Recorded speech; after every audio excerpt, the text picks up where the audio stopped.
Саламатсыздар ма, әріптестер? Бүгін мен сіздерге онлайн сабақтан кейінгі кері байланыс түрінен қалай алуға болатынын бір әдісін үйретпекшімін. Яғни егерде ұялы телефондарыңызда WhatsApp әлеуметтік желісі мен VK әлеуметтік желісі болатын болса, өте тамаша. Егерде VK әлеуметтік желісі болмаса, Play Market'тан кез келген уақыттан жүктеп алуыңызға болады. Ең басты, мен өзімнің VK әлеуметтік желісіне кіремін, өзімнің парақшама кіремін.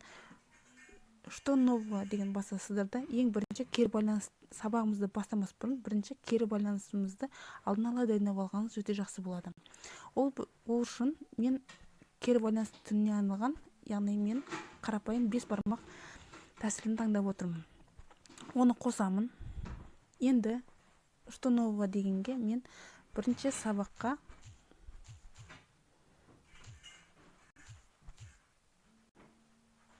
кері байланыс деп аламын.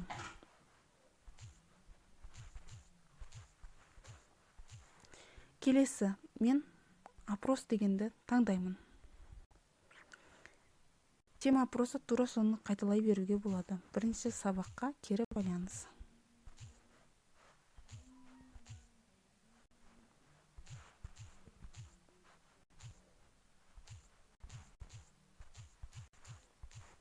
Яғни енді жаңаға 5 бармақта тұрған сөздерді алуға болады. Барлығын түсіндім.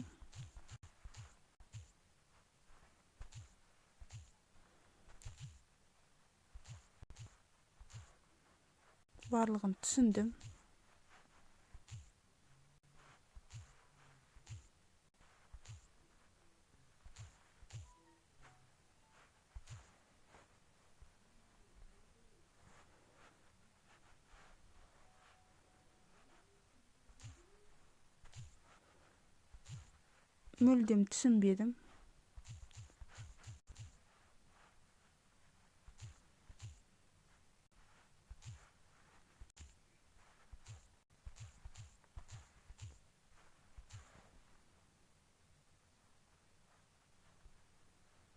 Енді түсініп келетінін қосуыңызға болады.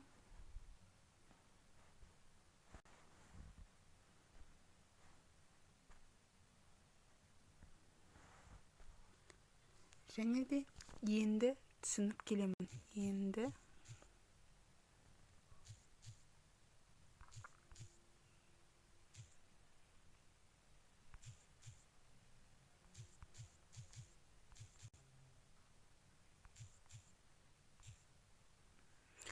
бәрін таңдадық.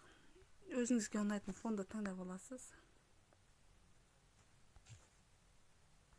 Сосын ограничение время голосования деген несколько вариантов, анонимный опрос деген бар.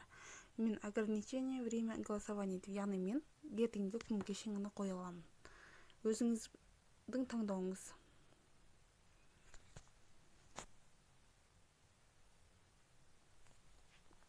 Яғни кері байланыс түрі менде уже дайын. Оны мен өзімнің парақшама шығардым. Енді осы парақшаға шыққаннан кейін осыны мен көріп отырғандарыңыздай, бұл пост менің парақшама жарияланды. Енді бұл постты мен поделиться деу арқылы өзімнің еще деген батырманы бассаңыздар, WhatsApp-қа өтесіздер. WhatsApp-тан өзімнің сыныбымды тауып аламын да, сол жаққа жаңағы өзімнің парақшамның ссылкасын жіберемін. Яғни ата-аналар онлайн сабақ өткеннен кейін оқушылар, яғни осы ссылканы басу арқылы менің сабағыма кері байланыс бере алады. Яғни барлығын түсіндім, енді түсініп келемін, түсінбедім деген батырманы басу арқылы олар маған өзінің дауыстарын беріп отырады. Яғни мен оқушыларды сабақты түсінгенін, түсінбегенін, енді түсініп келе жатқанын біліп отырамын. Назар қойып тыңдағандарыңызға рахмет.